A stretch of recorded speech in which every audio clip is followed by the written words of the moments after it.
Hello and welcome to Zoom In, Zoom Out, your global look at news from Taiwan.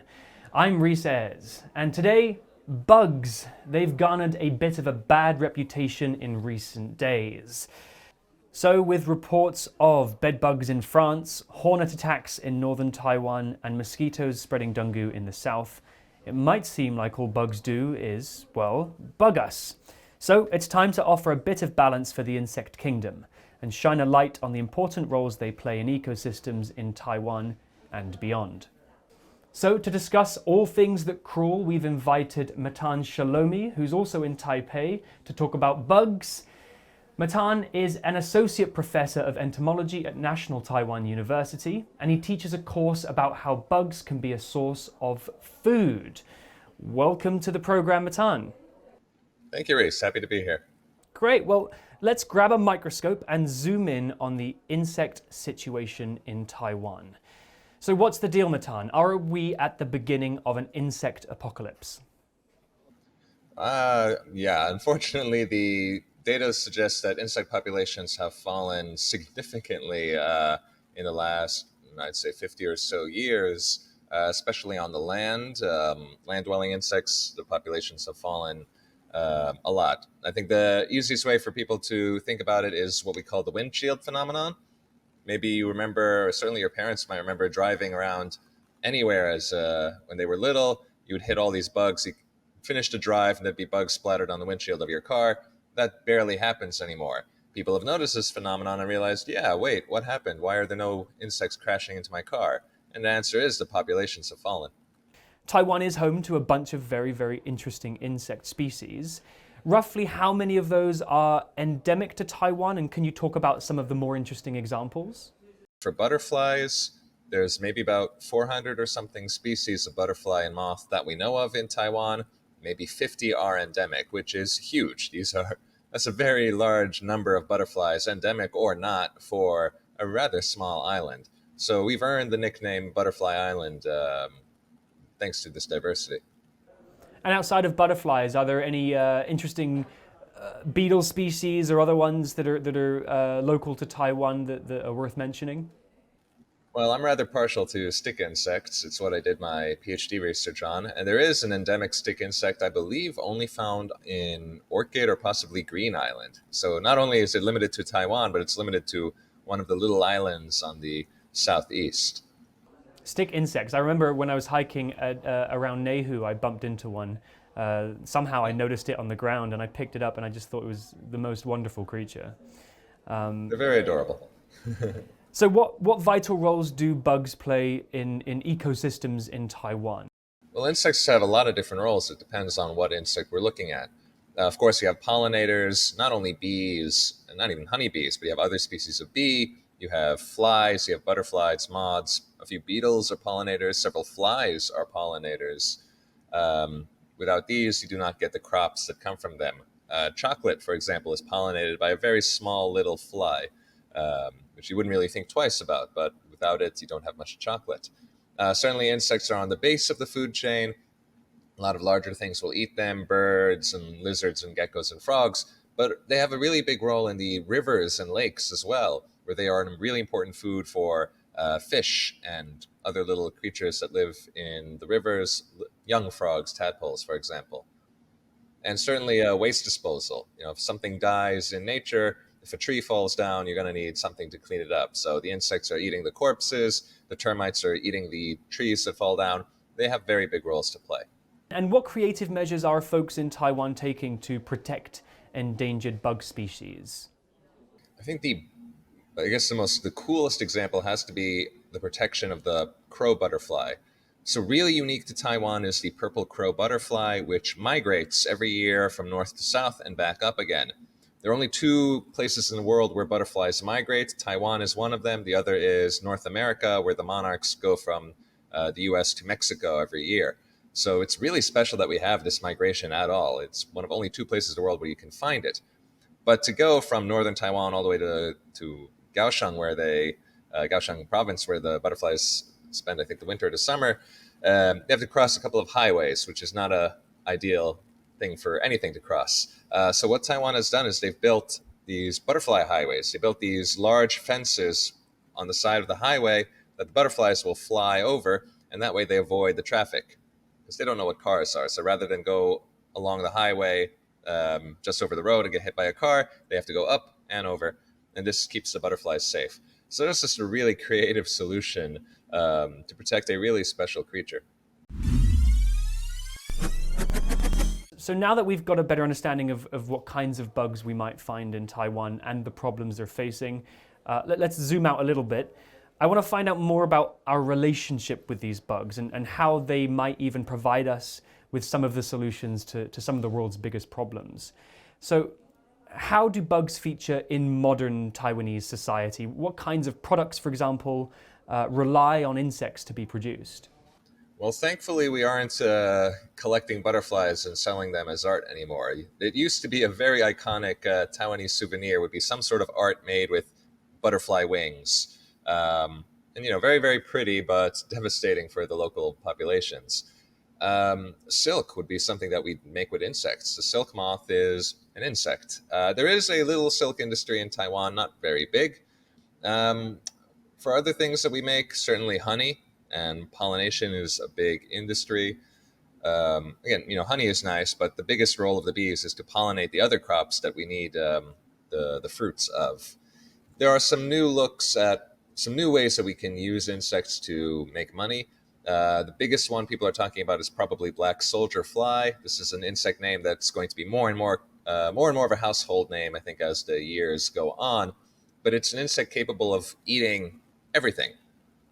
Better than a cockroach. It can just eat all sorts of organic waste. And then the larva itself is really edible for especially birds and fish. They love it. So you can use it as an alternative and actually cheaper source of protein for fish feed. I know that you teach an entire class about how bugs can be food. So give us the pitch. It might be a hard sell, but how do you convince people to start eating bugs? And do they already feature somewhat in Taiwanese cuisine? Well, there are lots of different strategies. It depends who you're targeting. You could mention the fact that insects are actually technically within the crustaceans. So if you're eating crabs and shrimp, that's just the sea bugs. The land bugs or the land shrimp are in the same family. They probably taste rather similar, can be cooked the same way.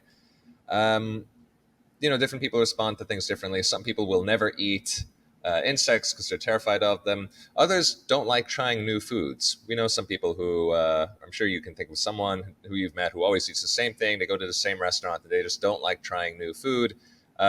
You probably won't be able to convince these people to try insects either. What we can do is take insects that have been farmed, like crickets, for example, very easy to farm, grind them up into a powder, and with this you could make all sorts of things. You can make meat substitutes or things like burgers, but also things like bread and cookies and cakes that have a little bit more protein than if you made them with just wheat flour. Protein bars, protein shakes. Once you've powdered the insect, it becomes one, more acceptable looking, and two, very versatile. There's a lot of different stuff you can make with it. You asked about Taiwan's history with edible insects. Funnily enough, you should mention it. The murder hornet is edible. These hornets that have been attacking people, people in Taiwan have been eating them for a very long time. The larva, especially. You collect the larva from the nest, pull it out, fry it. There are even some restaurants that will serve this to you today if you ask. And have you tried the Matan? How do they taste? I have tried. I went to a restaurant in Hualien, I think, that they brought out a plate of they showed me the raw larva and pupa, and then they deep fried it, brought it back. Identical to fried potatoes. If you close your eyes, you will have no idea that it's an insect and not a French fry. I've heard speak of bug-based diets kind of are the future. Is there some truth to that? If we can kind of get people over that hump of being grossed out by them? I would say it is going to be part of the future. The problem is right now it's actually very expensive. Insect meat is more expensive than beef or chicken or pork because there's not that many suppliers. There are a lot of people farming pork and chicken in Taiwan, not that many cricket farmers.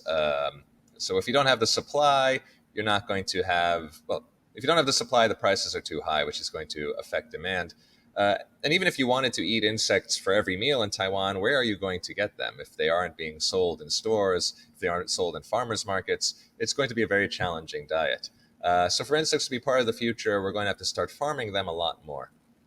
Right, so the industry already exists somewhat, but it would have to grow to have any real meaningful impact. We say like, oh, it'll be a hard sell to convince people to eat insects. The amount of people who want to eat them is already higher than the amount of insects we have to supply for them. The supply is already below demand. We don't need to convince more people to eat insects right now. We need to supply more insects for the people and companies and food producers that already want them. Earlier, we asked you about how human activity and environmental changes are impacting bugs, but obviously we're in this together. So, how can humans and bugs develop a relationship that is more mutually beneficial? It isn't just bugs. It's all of nature that is under threat. The climate is changing, the forests are shrinking, and the insects are maybe a bellwether. They are perhaps the first thing that we notice that is getting hit. They're not very charismatic, but if we are losing insects at the scale that we are losing them, and in some places it's 70-80% losses, that's a really bad sign that the ecosystem itself has been damaged. So I don't think we need to focus on helping particular one species. It's helpful for people, they like saying, I'm going to save the panda, I'm going to save the clouded leopard or the Formosan bear, but really it's the whole ecosystem that needs to be protected. Set aside lands of forest and say, we cannot build here, we're not going to turn this into a farm, we're not going to turn this into a parking lot. And the area around the forest should also be ideally not overly developed. If you have a field next to a forest, any insect that flies from the forest into the field is going to die from pesticides, or if there's a highway next to the forest, any insect that flies over will die. So really protecting our forests that we already have, keeping them as big as possible, not surrounding them by islands of death. This is the best thing that we can do for now. So the insects are kind of the canary in the mine, and the canary has been chirping for a while, warning us of the effects that we're having on the environment, and it's about time we listened. It is possible for things to get better. When you read the data on the insect apocalypse, they will point out that it's the land insects that are suffering. In the last 50 or so years, aquatic insects have actually been doing better. Now, why? It's because in the last 50 years, more and more governments have been passing clean water acts that say you cannot dump garbage into the water. So globally, our rivers and lakes are actually getting less polluted, getting cleaner, and the insect populations are improving. Now, aquatic insects, this includes things like dragonflies and damselflies, some really pretty creatures. So it is possible for us to reverse damage that we have already done by, passing and enforcing environmental protection laws. Well, great. That leads me very nicely to my last question, which is, as an educator, have you seen humans' relationships with bugs changing? Are you optimistic about the future? It's definitely been fascinating seeing the rise of people interested in insects as food and aware of it. It used to be this really niche, small idea, and now it's sort of everyone has heard of it in some way or another, even if the food is not available. And certainly with the colony collapse disorder phenomenon from, I want to say, the 2000s, that brought honeybees and the role of honeybees into the public discussion. So suddenly everyone was talking about bees and how important bees are. So little things like this that get everyone talking and excited about insects, it makes me as an entomologist very happy. And thank you as well for giving our audience the chance to dive into the world of insects, and hopefully it's not quite as scary or as intimidating as it was before. Happy to help anytime. This has been Zoom In, Zoom Out. You can find more stories on TaiwanPlus's websites and social feeds. But for now, I'm Reese Ayres, and thank you for joining us.